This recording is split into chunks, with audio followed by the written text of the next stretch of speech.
बांग्लादेश में जो हालात बने, ऐसे में बीएनपी की जीत ये क्या बताती है और जमात की हार ये क्या दुनिया को संदेश देती है सर?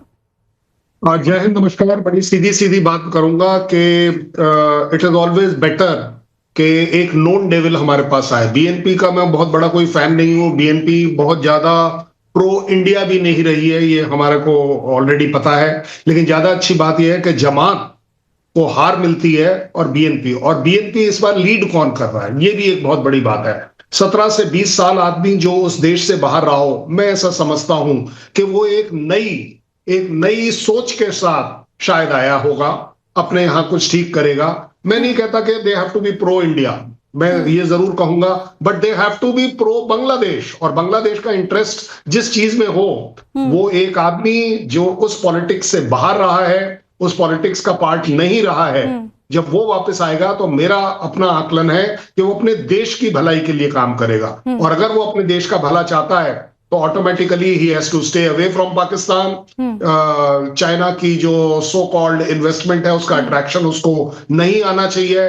उसे मालूम है कि अगर पूरा बांग्लादेश कपड़े के बिजनेस के ऊपर चलता है तो उस कपड़े का कपास उसको भारत से मिलता है। भारत के साथ उसके रिलेशन अच्छे होने चाहिए। बॉर्डर रिलेटेड हमने हमेशा बांग्लादेश को सपोर्ट किया है। उसको एक एडवांटेज मिलेगा कि वो एक बॉर्डर को एक्टिवेट ना करे, क्योंकि भारत कभी नहीं चाहेगा। ओवरऑल एक सिचुएशन ये जरूर है that yes, एक चर्चा ये भी चल रही है कि तारिक रहमान के जीतने के बाद, उनकी पार्टी की जीतने के बाद कहीं ना कहीं जो ढाका का रिमोट कंट्रोल है वो पाकिस्तान से चलेगा। Do you agree?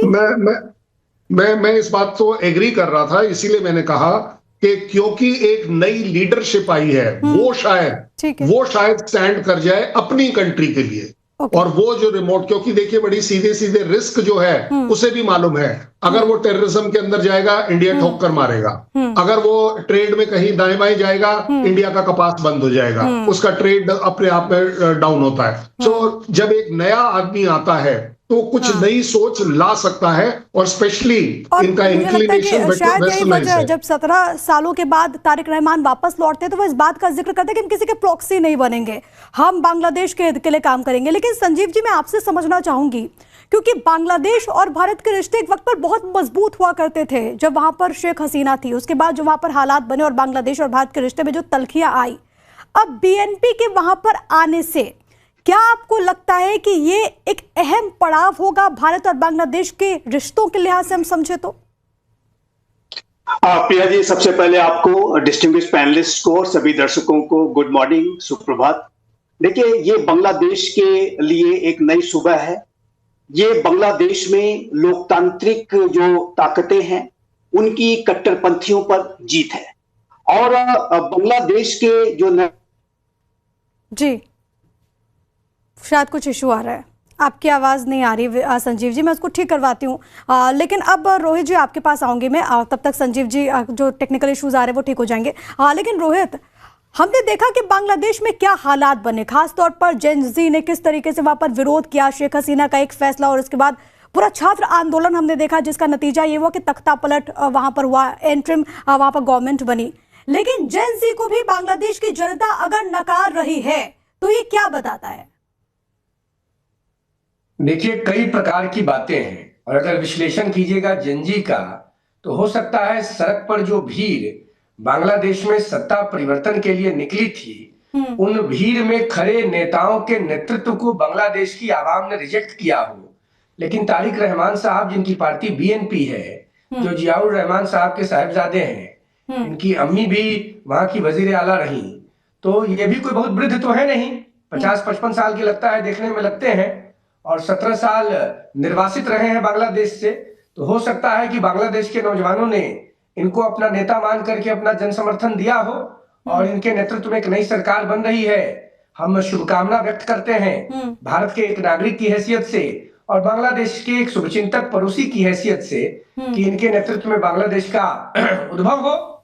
और हमारे प्रधानमंत्री माननीय नरेंद्र मोदी जी का जो ट्वीट आया है, जिस प्रकार से बांग्लादेश के प्रति और लोकतंत्र के प्रति माननीय प्रधानमंत्री जी ने शुभकामनाएं प्रेषित कर बांग्लादेश के नए नेतृत्वकर्ता के लिए भारत में रास्ते खुले रहने के संकेत दिए हैं, यह भी सुखद है, क्योंकि भारत एक ऐसा देश है जिसने हमेशा बांग्लादेश के हितों के संरक्षण का प्रयास किया है। और बांग्लादेश भी तो विचार करेगा कि पाकिस्तान उसके लिए उपयोगी है, चाइना उपयोगी है या भारत उपयोगी है। सबसे ज्यादा अगर उपयोगी कोई राष्ट्र बांग्लादेश के लिए है तो वह भारत है। और आज हमारे जो नेता हैं माननीय नरेंद्र मोदी जी, इनके नेतृत्व कौशल का लोहा तो पूरी दुनिया मान रही है। भाई अमेरिका, चाइना, रसिया जैसे बड़े देश भारत के प्रधानमंत्री के साथ मैत्रीय रिश्तों के प्रभाव से आगे बढ़ रहे हैं। तो बांग्लादेश मुझे लगता है कि किसी प्रकार की कोई गलती नहीं करेगा। और तारिक रहमान साहब हमारे देश के प्रधानमंत्री माननीय नरेंद्र मोदी जी के साथ सामंजस्य बिठाकर बांग्लादेश की प्रगति के मार्ग को प्रशस्त करने का प्रयास जरूर करें। अच्छा, एक और बहुत इंटरेस्टिंग फैक्ट है, वो अपने दर्शकों को बता दें कि बांग्लादेश में ये 35 साल के बाद हो रहा है जब कोई पुरुष प्रधानमंत्री बना है। इससे पहले खालिदा जिया और शेख हसीना के इर्द गिर्द ही सियासत के वहां पर एक खींचतान मची रहती थी। हालांकि अब तो जो शेख हसीना की पार्टी है वो तो इन्वॉल्व नहीं है, जिसने कह भी दिया कि ये जो चुनाव है वो इलीगल है, चुनाव नहीं है। लेकिन सुजाता जी, मैं आपके पास आना चाहूंगी, और ये पूरी दुनिया जानती है कि भारत और शेख हसीना का जब बांग्लादेश था तो हमारे रिश्ते कितने बेहतर थे, और एक ऐसा पड़ोसी देश जिसके साथ हमारा सीमा को लेकर के ऐसा कोई विवाद नहीं है। लेकिन क्या शेख हसीना का बांग्लादेश और तारिक रहमान का बांग्लादेश, इसमें बेसिक डिफरेंसेस क्या है? भारत के लिए कितना जरूरी हो जाएगा, और क्या हम अपने लिहाज से समझे कि बांग्लादेश जो तारिक रहमान की अब अगुवाई में आगे बढ़ेगा वो उतना ट्रस्टवर्दी होगा? देखिए, इसके लिए आपको थोड़ी पृष्ठभूमि का समझना जरूरी है। आज जो जमाते इस्लामी, जिसके दो गुटों के बीच में ये पूरा चुनाव हो रहा है, क्योंकि आवामी लीग को तो बाहर ही रखा गया है। 60% की जो जनता है, जिसका मैंडेट था 60% का, उसको बाहर रखा गया है, उसको बैन कर दिया गया है। शेख हसीना खुद भी भारत में ही है।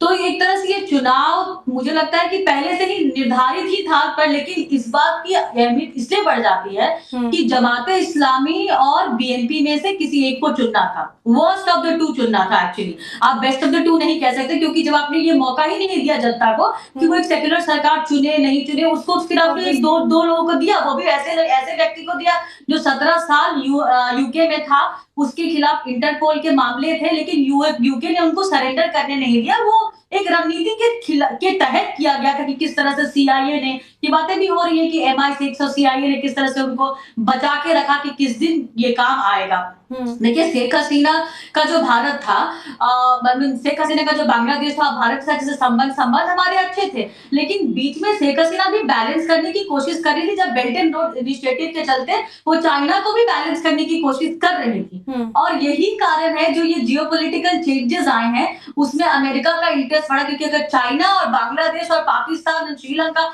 ये सब पहुंच जाते तो अमेरिका की जो एक तरह से वो कॉलोनियल, वो दिखती नहीं है, पर वो नियो कॉलोनिज्म जो पाकिस्तान में आपने देखा, जिस तरह से अमेरिका कंट्रोल करता है, उस तरह से वो बांग्लादेश भी कंट्रोल करने की कोशिश हुई। अब सबसे इंपॉर्टेंट ये चीज है कि जो बातें कही गई बीएनपी के द्वारा ये कहा गया कि भाई जो कि पहले की अवामी लीग के भी जो सपोर्टर्स हैं, जो इंटेलेक्चुअल्स हैं, उनके लिए जब 2 हाउसेस बनेंगे तो उनके लिए भी जगह होगी। अल्पसंख्यकों को भी मतलब ये सुरक्षा देने का एक वादा किया गया है कि उनके धर्म और धार्मिक स्थलों को तोड़ा नहीं जाएगा, उनको सुरक्षा दी जाएगी। लेकिन ये सब कितना होता है ये आपको पता नहीं, क्योंकि बीएनपी का तो जो हिस्ट्री रहा है वो कहीं ना कहीं एक थोड़ा सा पाकिस्तान के पास, पाकिस्तान के करीबी रिश्ते रहे हुए हैं उनके। हालांकि अब जो नया मैनिफेस्टो उन्होंने लगाया, उसमें लिखा है कि फर्स्ट बांग्लादेश का नारा दिया है उन्होंने, और साथ ही साथ उनको पता है कि अब जो है नया बांग्लादेश बनाने की बात हो रही है, क्योंकि ये सिर्फ चुनाव नहीं हो रहा है, रेफरेंडम भी हो रहा है। और इसलिए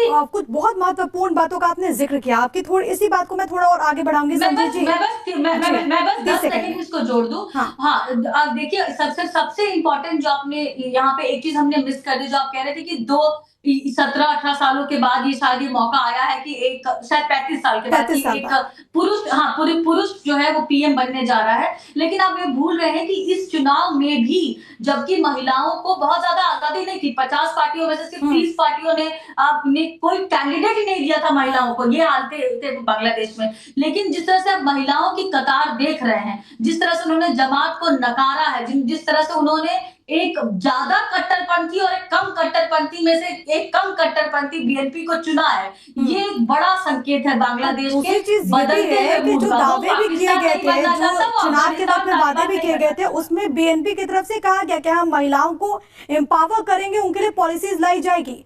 जमात कितना कट्टर है, वो महिलाओं पर बंदिशें लगाने की बात करता था, और शायद यही कारण है कि बीएनपी को लोगों ने चुना है। लेकिन संजीव जी, इसी बात को थोड़ा और आगे बढ़ाते हुए, जब हम की इंटरेस्ट की बात करते हैं तो अमेरिका की इंटरेस्ट की तो बात हमेशा होती है, लेकिन पाकिस्तान का रोल आप कैसे देख रहे हैं इस पूरे सिनारियो में?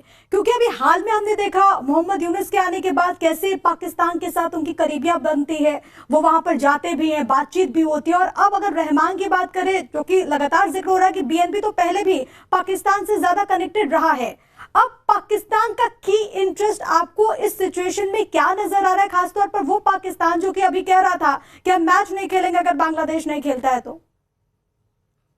देखिए प्रिया जी, जैसा कि मैं पहले कह रहा था, मेरी बात थोड़ी अधूरी रह गई थी। ये जो इलेक्शंस के रिजल्ट्स आए हैं, ये बांग्लादेश में जो लोकतांत्रिक जो मूल्यों में विश्वास रखने वाली ताकतों की विजय है, कट्टरपंथियों की हार है, और मैं कहूंगा कि पाकिस्तान के डीप स्टेट की भी हार है। पाकिस्तान ने पूरी साजिश रची, पूरी कोशिश की कि किस तरीके से बांग्लादेश में वहां के पूरे वातावरण को सांप्रदायिक आधार पर बांटा जाए, और उसी प्रक्रिया में साजिश के तहत लगातार हिंदू कम्युनिटी को टारगेट किया गया, एंटी इंडिया नैरेटिव गढ़ने की कोशिश की गई, ताकि पूरे बांग्लादेश को रेडिकल लाइंस पर जो है विभाजित किया जाए और उसका अधिक से अधिक राजनीतिक लाभ उठाया जाए। लेकिन अब ये रिजल्ट आए हैं, जाहिर है कि तारिक रहमान को एक लैंडस्लाइड विक्ट्री मिली है, और इसमें कोई दो राय नहीं है कि जो बीएनपी है वो अवामी लीग के बाद बांग्लादेश के लिए नेक्स्ट बेस्ट ऑप्शन है। और बांग्लादेश की ऐसे सभी लोग जो कि लोकतांत्रिक मूल्यों में भी जो विश्वास रखते हैं, जो कि वहां के लोकतंत्र की ऊपर जो चुनौतियां उसकी वजह से चिंतित थे, वहां पर जो हिंसा, अराजकता, उत्पात और मोहम्मद यूनुस का जो है बहुत ही पुअर जो गवर्नेंस रहा है, उससे जो निराश लोग थे, वो सभी ये चाहते थे कि कोई ऐसी एक शक्ति आए जो कि लोकतांत्रिक प्रक्रियाओं को आगे बढ़ाए। और जय देखिए, बीएनपी को पहले भी बांग्लादेश में शासन करने का अवसर मिला है, 3 बार उनकी सरकार रही, एक अल्प समय की थी, लेकिन 2 बार खालिदा जिया ने लंबा शासन किया। और मैं ये मानता हूं कि अब तारिक रहमान जो कि अब उनके विरोध में ये जो कट्टरपंथी हैं, पहले पहले के समय में अब में अंतर ये है कि पहले की जो बीएनपी की जो सरकारें थी, उनका जो जमायत इस्लामी के साथ एक अलायंस रहा करता, कई बार जमायत इस्लामी सत्ता में भी शामिल रही। लेकिन अभी वर्तमान समय में ये जो जमायत इस्लामी और एनसीपी और जितने भी अन्य कट्टरपंथी हैं, सब उनके विरोध में है। और ऐसे में बीएनपी के ऊपर जो कट्टरपंथियों का दबाव नहीं रहेगा, और ऐसे में बीएनपी एक बेहतर तरीके से और स्वतंत्र तरीके से रिलेटिवली वो अपने नीतियों को निर्धारित कर पाएगी, और एक लैंडस्लाइड विक्ट्री भी अब मिल गई है, इसलिए किसी सपोर्ट इत्यादि की भी जरूरत नहीं है। तो ऐसे में मेरा मानना है कि जो तारिक रहमान जो नए बांग्लादेश को बनाने की बात कर रहे हैं, उनके पास एक बहुत बड़ा अवसर है। ये बांग्लादेश के लिए आज की जैसे मैंने कहा एक नई सुबह साबित हो सकती है। और यही उम्मीद मुझे लगता है कि बांग्लादेश के लोग भी कर रहे होंगे कि बीएनपी के आने से उनके लिए एक नई सुबह होगी। लेकिन शैलेंद्र सर, सिर्फ आपसे ये समझना चाह रही हूँ कि बांग्लादेश में जो कुछ भी हुआ और ये जो पूरा दौर पूरी दुनिया ने देखा, काफी लॉस जाहिर है कि बांग्लादेश को भी हुआ, ट्रेड के लिहाज से अगर हम समझे, इकोनॉमी के लिहाज से समझे। क्या ये माना जाए कि इस इलेक्शन के बाद एक बार फिर से बांग्लादेश उसी तरीके से ट्रैक पर जल्द आएगा, या फिर अभी वक्त लगेगा? मेरा आकलन है कि इसमें वक्त जरूर लगेगा, क्योंकि देखिए सबसे बड़ी बात जो अभी हम थोड़ी देर पहले करते हैं, हिस्ट्री। अगर हिस्ट्री ये भी है कि बीएनपी और जमात साथ में रूल कर चुकी है, आज अगर संजीव जी बोल भी दें कि जमात उनका विरोध कर रही है, ये विरोध कुछ नहीं होता। दीज आर पॉलिटिशियंस, तो आपको मालूम है सीजनल फ्रेंड्स होते हैं और सीजनल एनिमी होते हैं। आज वो दिखाने के लिए मेरा जो मेन कंसर्न है कि अगर बांग्लादेश 70 कट्टरवादी जमातियों को लेकर आता है, और अगर किसी भी तरह से जमात इन्फ्लुएंस कर पाती है बीएनपी को, तो ये बांग्लादेश के लिए बहुत घातक होगा। क्योंकि बांग्लादेश अगर किसी भी तरह से चाइना या पाकिस्तान की तरफ जाता है, अगर पाकिस्तान का इंटरेस्ट, आप सीधे सीधे आकलन करिए, मेरी बात को मत मानिए, अगर उनका इंटरेस्ट है तो क्या इंटरेस्ट है? ये वही कंट्री है जिसके खिलाफ वो लड़े थे, जिन्होंने वहां लाखों लोगों का रेप किया था, बच्चों को मारा था। आज वो अपना रिवेंज लेंगे कि आप लोग हमसे अलग क्यों हुए। अगर वहां पर किसी भी तरह से पाकिस्तान का रोल आएगा तो वो मिलिट्री डोमिनेंस का आएगा, वो टेररिज्म क्रिएशन का आएगा जहां पाकिस्तान के इंटरेस्ट, और अगर बांग्लादेश किसी भी तरह से इन चीजों में पड़ जाएगा तो उसकी अपनी ग्रोथ गारंटेड है कि नीचे जाएगी, ऊपर नहीं जा सकती। यही तो एक और बेसिक डिफरेंस है जो बांग्लादेश और पाकिस्तान को अलग करता है। वहां की आर्मी पूरे तरीके से गवर्नमेंट में इंटरफेयर करती है, बांग्लादेश में नहीं करती। नहीं, बट जब इन्फ्लुएंसेस की बात आती है तो यही तो बात हो रही है कि अगर इस समय आप देख रहे हैं कि 70 साल बाद पाकिस्तान की शिप्स जो हैं वो बांग्लादेश के पोर्ट पर जाती हैं, नेवल चीफ, एयर चीफ वहां पर विजिट करते हैं, जो कि कभी नहीं हुआ करती थी। ये तो कट्टर एनिमी है एक तरह से एक दूसरे के। और अब आप देख रहे हैं कि पाकिस्तान कोशिश जरूर कर रहा है, और क्यों कर रहा है? क्योंकि उसे मालूम है कि चाइना का पैसा बांग्लादेश को चाहिए, और बांग्लादेश अगर उस पैसे की तरफ देख रहा है तो ऑब्वियस बात है इन्फ्लुएंस करने की बात आ जाती है। देखिए, मैं अगर एक सेकेंड और दे, जब ये बात चल रही थी ना अवामी लीग की, भाई मुझे एक बात बताइए, आप लोग तो बांग्लादेश में अगेंस्ट थे हसीना के, पूरी की पूरी पार्टी कैसे खराब हो गई? मतलब इतने सालों तक उस पार्टी ने आपको, ये बांग्लादेश वही बांग्लादेश है जिसकी बेस्ट इकोनॉमी चल रही थी एशिया के अंदर। बिल्कुल। ये बाकी चीजों में नहीं पड़े हुए थे। सो अपने आप में अगर देखें तो इस बीएनपी को इस बार रिस्पॉन्सिबल होना पड़ेगा। ठीक है, वो रेफरेंडम है कि 10 साल से ज्यादा प्राइम मिनिस्टर का टेन्योर नहीं होना चाहिए, थर्ड इलेक्शन नहीं लड़ना चाहिए, ये अच्छी बातें हो सकती है उनके लिए, बट सबसे बड़ा चैलेंज उनको होगा इस समय कि जो anti Hindu, anti India stand इस समय ले रखा है यूनुस ने, एक तो उसे न्यूट्रलाइज करना, और उससे भी बड़ी बात अपनी ग्रोथ के ऊपर ध्यान देना। चैलेंजेस कम नहीं होंगे। और जब आप ये बातें कर रहे हैं सर, तो ख्वाजा आसिफ ने अपने पार्लियामेंट के भीतर कहा कि अमेरिका ने हमें टॉयलेट पेपर से बदतर इस्तेमाल किया है। मुझे लगता है कि बांग्लादेश को भी सोचना होगा कि बांग्लादेश को ऐसे कोई दूसरा पाकिस्तान या फिर चाइना इस्तेमाल ना कर ले। लेकिन रोहित जी, मैं आपके पास आना चाहूंगी, बस एक मिनट में आ रही हूँ, एक बड़ी खबर मिल रही है, जरा वो अपने दर्शकों को हम बता देते हैं। बांग्लादेश में जमाते इस्लामी ने चुनाव नतीजों पर अब सवाल उठा दिए।